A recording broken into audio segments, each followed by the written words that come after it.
What's going on, everybody?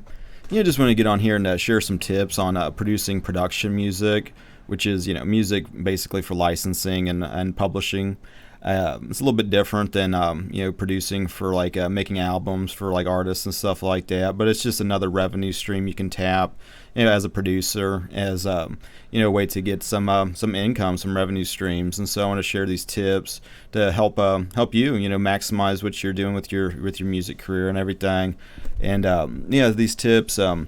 First one, if you're producing for licensing for like making soundtracks, making music beds for video, film, games, any of these types of things that have visuals that need some music going on, start producing like in FL Studio. You have this video player. I think most of these DAWs have something similar, but add a video wherever you do your video stuff, or download something that's similar to some music that you want to be producing. So for example, if you want to make some dramatic Hollywood type music that just sounds good maybe for a chase scene, download a video of like Pulp Fiction or something where they got a chase scene, and then just put it on a loop and start making some music that you can play as that video's going, so you can kind of get into that vibe.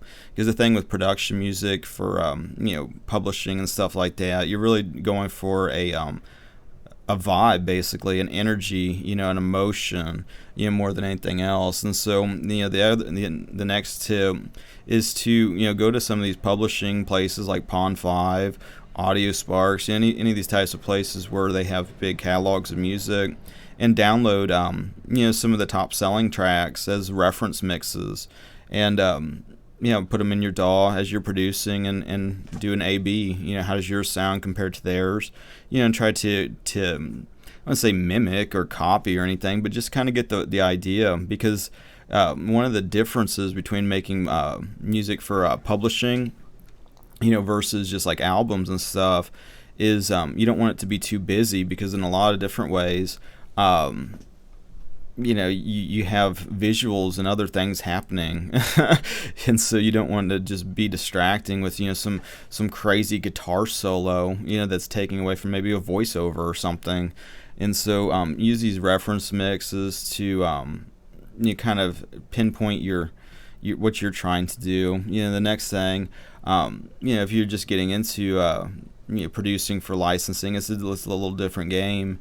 It's a little different style. It's just like get more to the point, kind of more almost like being like a graphic designer. You're trying to make something that enhances visuals, and so start producing to your strength. If you play guitar or something, start recording guitar, but you don't have to make it some Jimi Hendrix style thing. You can if you want to, but like how well is it going to work with like visuals? That's kind of where the mindset changes from kind of doing something artsy to doing something more utilitarian. It's trying to serve a function of enhancing a visual. And so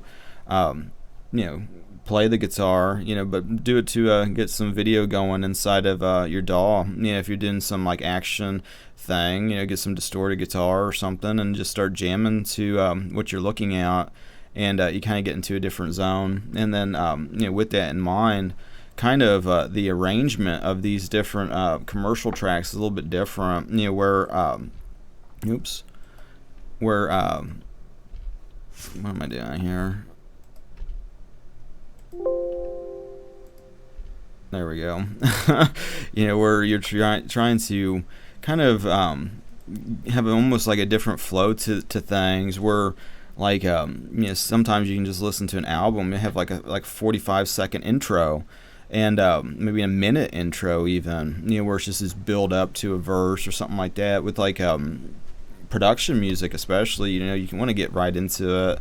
And so this kind of arrangement I'll give you guys as an example is kind of a popular arrangement. It's a lot of licensing deals I've gotten kind of follow this flow where it's a verse.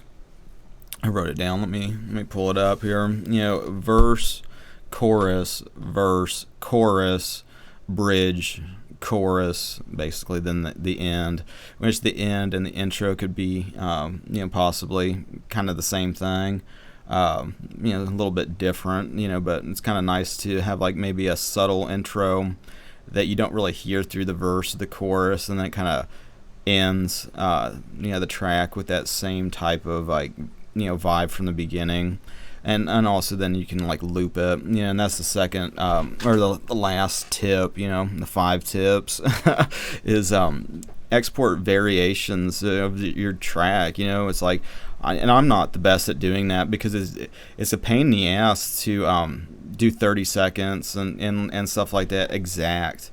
With the I think it's 120 beats will end at 30 seconds exactly. But you'll have to just toy around with it, and that's what frustrates me about it. But like, I have a publishing deal with a place called Mibe Music, and they do a bunch of edits that they require, and I have exclusive deals with them, which means like I only just make tracks for them. I have non-exclusive deals too, but with them in particular, it's like they'll send a brief, and it's like, okay, well, I need dramedy or whatever genre, and that needs to be certain length, and with production music, about 2 to 3 minutes is normally all where you need to be. If you start doing, I don't know, 5-7 minute long things, it's you're almost wasting your time making something that long, except if it's like a meditation yoga track or something. But like, but they want a full length version, a version without lead instruments, a version where it's just basically without, I forget exactly off the top of my head, but then it's like a 30-second, then a stinger, which is like 15 seconds, and then so there's all these different variations. But it's like you take one track, one idea, and all of a sudden now you have like 6 or 7 options that can all be licensed at the same time, instead of having one. And so especially if you're getting going, because when you get into the publishing, producing kind of game, kind of it starts to be a numbers game after a while. Where it's like, have hundreds of tracks that you've produced over the years. And that's the other thing. It's like, a lot of producers have hard drives filled of ideas, and it's like you can do something with them to get some revenue streams as you're focusing on other things. And we're focusing on one thing in particular. It's all relative, but I want to share those tips with you guys, so you can start making some dough, start making some revenue streams doing it with your music, so you can go wherever you want to go in your music career. Just sharing that with you guys. And other than that, thanks for listening, and appreciate you guys liking, subscribing, sharing, all that kind of stuff. And other than that, thanks again, and have a good rest of your day, and God bless.